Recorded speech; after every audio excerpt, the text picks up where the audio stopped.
सीताराम सीताराम सीताराम सीताराम सीताराम सीताराम सीताराम मधुर मधुर नाम सीताराम सीताराम मधुर मधुर नाम सीताराम सीताराम ओ मधुर मधुर नाम सीताराम सीताराम मधुर मधुर नाम सीताराम सीताराम।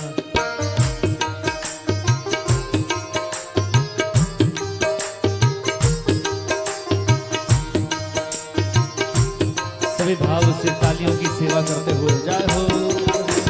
मधुर मधुर नाम सीताराम सीताराम मधुर मधुर नाम सीताराम सीताराम सीताराम सीताराम सीताराम सीताराम सीताराम सीताराम सीताराम सीताराम ओ सीताराम सीताराम सीताराम सीताराम सीताराम सीताराम सीताराम सीताराम ओ मधुर मधुर नाम सीताराम सीताराम मधुर मधुर नाम सीताराम सीताराम हाँ मधुर मधुर नाम सीताराम सीताराम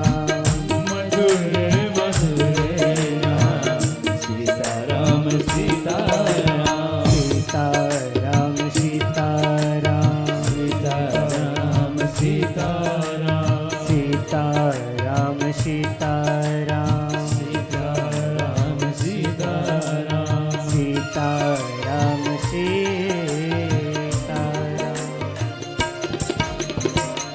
बोले भागवत भगवान की जय हो। श्री राधे।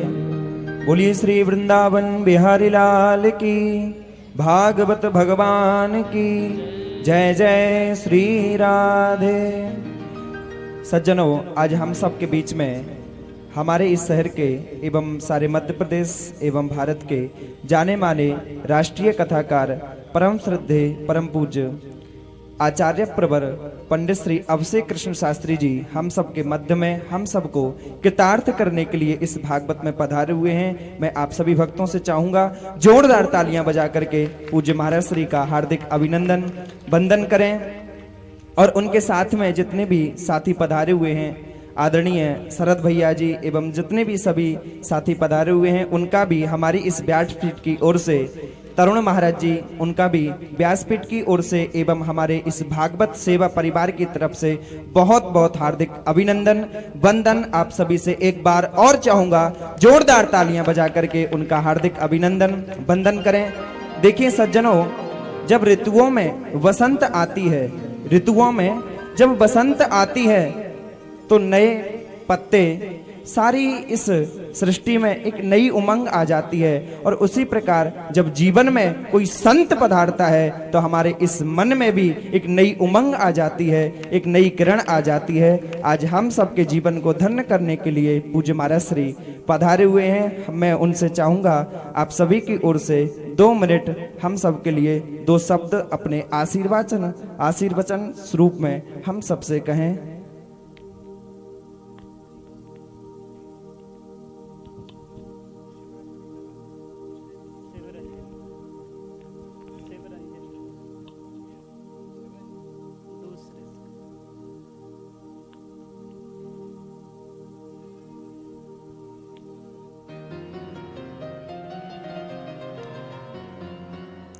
हरिः ओम्। चेतोदर्पणमार्जनं भवमहा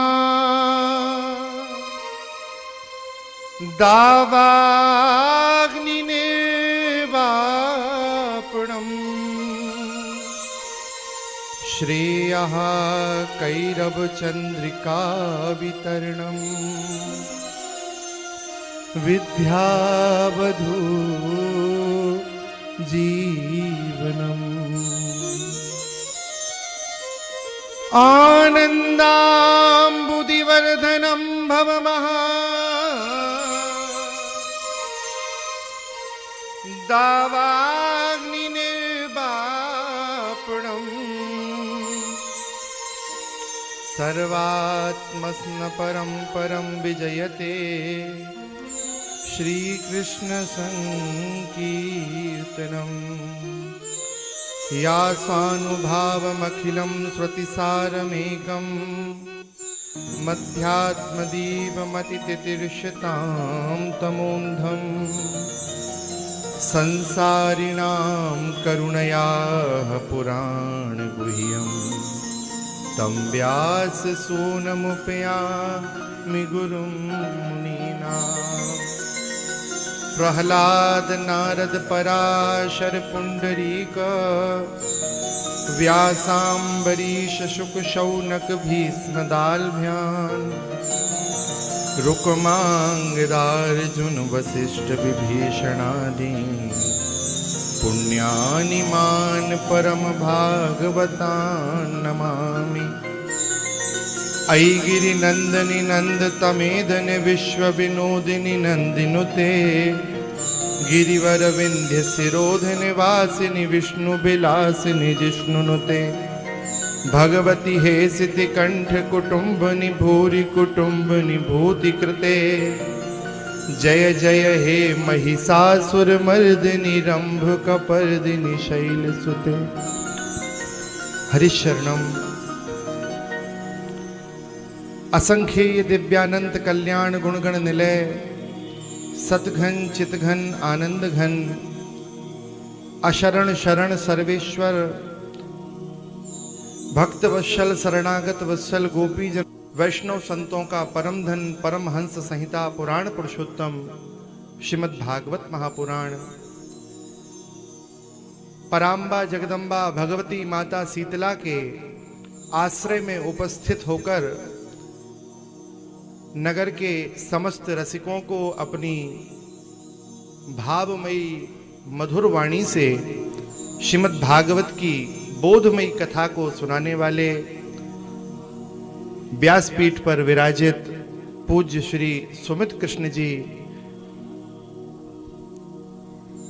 यहाँ तो भागवतकारों का जमघट लगा हुआ है। हमारे अरुण भी बहुत अच्छी कथा करते हैं, सुमित भी बहुत मंगलमयी कथा सुना ही रहे हैं। हमारे अग्रज भाव से श्री तरुण महाराज जी, अनुज, अंकुर जी सभी कथाकार हैं। अच्छी बात है, भगवान का कथा चरित्र जो है वह सबको कहना चाहिए। इस कलिकाल में जीव को शांति देने का एकमात्र साधन है वह कथा है। गोपियों से भगवान ने पूछा कि गोपियों, आपका प्रेम इतना उत्कृष्ट था हमारे साथ, तो हमारे विरह में आपका जीवन रहा कैसे?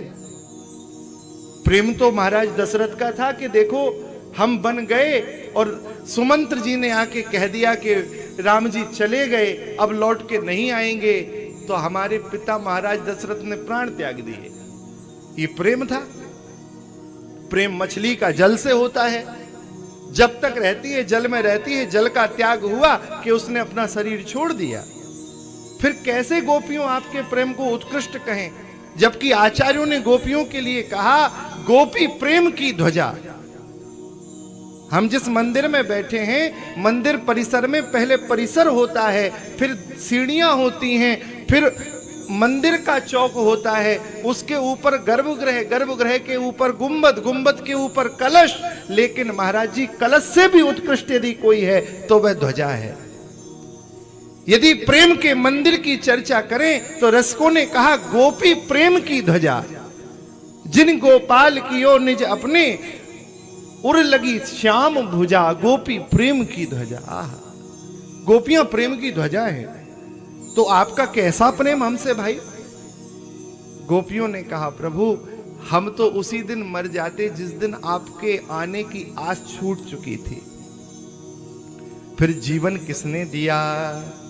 गोपियों ने कहा तब कथामृतम्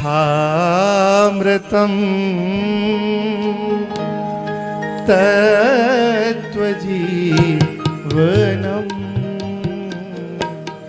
कविभिरीडितम्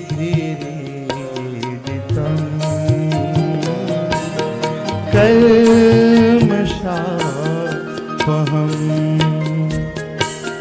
श्रवण मंगलम। आपकी कथा अमृत है, सुनने से मंगल होता है। मंगलम मंगलेभ्योपि मधुरम मधुरेभ्योपि मंगलेभ्योपि मंगलम पावनम पावनेभ्योपि हरे नामानु केवलम। तो यहाँ तो सभी कथाकार उपस्थित हैं, सन्मुख विराजमान धर्ममयी हुए होंगे और किसी ने बड़ा होने के लिए मार्ग प्रशस्त किया होगा।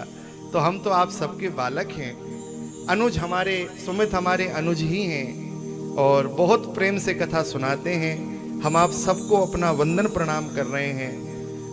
व्यास मंच से आज्ञा है तो 2 शब्द कथा के विषय में चर्चा करके फिर हम कथा को ही सुनने आए हैं, कहने नहीं आए। कहाँ कथा चल रही थी, क्या प्रसंग चल?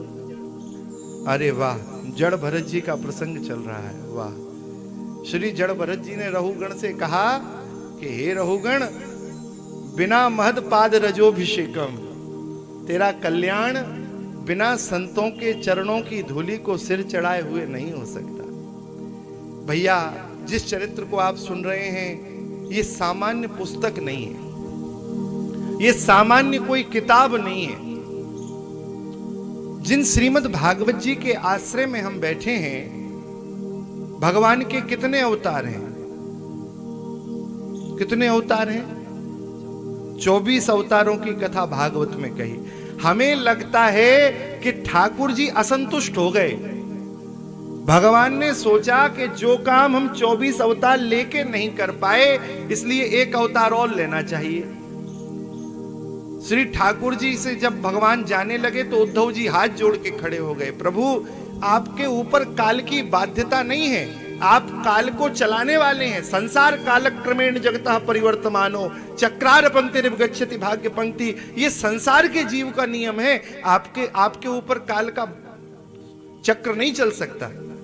प्रभु आप मत जाओ, आपका वचन है धर्म संस्थापनार्थाय संभवामि युगे युगे। आप तो धर्म की स्थापना के लिए अवतार लेते हैं, आप जाएंगे धर्म की ग्लानि होगी, आप मत जाओ। बार बार जब उद्धव ने निवेदन किया तो भगवान ने कहा, उद्धव जी मैं अपने आप को बहुत सस्ता बनाने आया हूं, जा रहा हूं लेकिन एक नया अवतार लेके जाऊंगा। और भगवान ने अवतार लिया। हमारे सुमित भैया ने आपको पहले दिन बताया होगा कि प्रविष्टाय तिरोधोयम श्रीमद् भागवतार्णव। भगवान कहीं गए नहीं जी, इसी भागवत में ठाकुर जी समाहिष्ट हो गए। जो काम भगवान अपना अवतार लेके नहीं कर पाए, वो काम भगवान ने 25वें अवतार भागवत के रूप में किया। अब आप लोग निर्णय करो भाई, बहुमत का जमाना है, जिसका मत ज्यादा होगा, हम अपनी बात अकेली कह दें उससे क्या फर्क पड़ेगा। आप सब लोग मानोगे तब बात होगी ना। विचार करिए, जब भगवान का प्राकट्य हुआ और भगवान वृंदावन पहुंचे, तो जब वृंदावन में भगवान थे तब मथुरा के भक्तों को क्या भगवान के प्राकट्य का सुख मिला? क्या भगवान की निकटता का सुख मिला? नहीं मिला। मथुरा की पंडिताइन बेचारी माला ही करती नहीं कि कब आओगे हमारे देश। वो तो हमेशा ये चिंता ही करती रही। और जब ठाकुर जी पधारे तब बड़ा भव्य स्वागत हुआ। अच्छा, जब भगवान वृंदावन से मथुरा चले गए तो उस समय में क्या वृंदावन की गोपियों को भगवान का सुख मिला?